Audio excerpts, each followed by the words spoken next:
साल 1666 में औरंगजेब ने चालाकी से शिवाजी महाराज और उनके पुत्र संभाजी महाराज को आगरा के किले में बंदी बना लिया।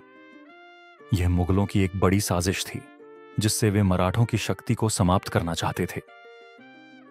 शिवाजी महाराज ने महसूस किया कि अगर वे जल्द ही यहां से भागने का कोई उपाय नहीं करेंगे तो यह उनकी और मराठा स्वराज्य की बड़ी हार साबित होगी। इसी कारण उन्होंने अपनी बुद्धिमत्ता और धैर्य से एक साहसिक योजना बनाई। शिवाजी महाराज ने सबसे पहले बीमारी का बहाना बनाया। उन्होंने यह अफवाह फैलाई कि वे बहुत बीमार हैं और अब ज्यादा दिनों तक जीवित नहीं रह पाएंगे।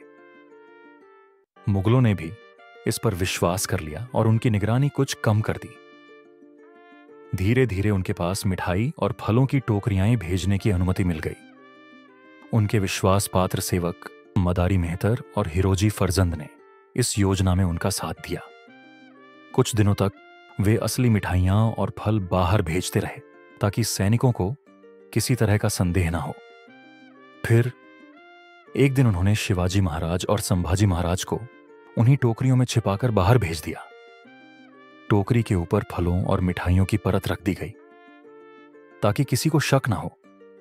जब यह टोकरियां किले के बाहर निकली तो पहले से तैयार उनके कुछ घोड़े और वफादार सैनिक उनकी प्रतीक्षा कर रहे थे। शिवाजी महाराज और संभाजी महाराज जल्द ही आगरा से बाहर निकलने में सफल हो गए। शिवाजी महाराज को पता था कि आगरा से सीधा महाराष्ट्र जाना खतरनाक होगा क्योंकि हर जगह मुगलों के सैनिक तैनात थे। उन्होंने एक चालाकी भरी योजना बनाई। वे उत्तर की ओर बढ़ने लगे ताकि मुगल यही समझें कि वे दिल्ली या किसी और दिशा में भाग गए हैं। इस बीच उन्होंने कई बार भेष बदला। कभी वे सन्यासी बने, कभी व्यापारी और कभी फकीर। रात में यात्रा और दिन में छिपना। रास्ते में कई जंगल, पहाड़ और नदियां थीं जिन्हें पार करना आसान नहीं था। वे दिन में जंगलों और गुप्त स्थानों में छिपते और रात में सफर करते। इस दौरान वे छोटे छोटे गांवों में जाकर स्थानीय लोगों से मदद लेते। लेकिन खतरा हमेशा बना रहता था क्योंकि मुगलों ने पूरे साम्राज्य में उनके पकड़े जाने का आदेश जारी कर दिया था।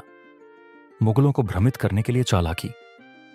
शिवाजी महाराज ने अपने कुछ सैनिकों को अलग अलग दिशाओं में भेज दिया ताकि मुगलों को लगे कि वे कई रास्तों से भाग रहे हैं। उन्होंने अफवाहें भी फैलाईं कि वे बनारस, ग्वालियर या दक्षिण भारत की ओर बढ़ रहे हैं। इससे मुगलों की सेना भ्रम में पड़ गई और वे गलत दिशा में उनकी खोज करने लगे।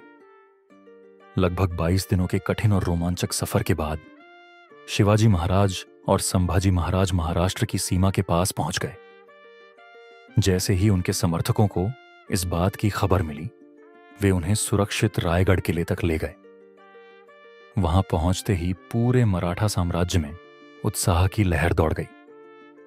लोग सड़कों पर निकल आए, ढोल ताशे बजाए गए और उनकी वापसी का भव्य स्वागत किया गया। शिवाजी महाराज की इस चतुराई ने यह साबित कर दिया कि उन्हें बंदी बनाना और उनकी रणनीति को हराना आसान नहीं था। यह यात्रा भारतीय इतिहास की सबसे रोमांचक और साहसिक घटनाओं में से एक मानी जाती है जिसने मराठा साम्राज्य को और भी मजबूत बना दिया।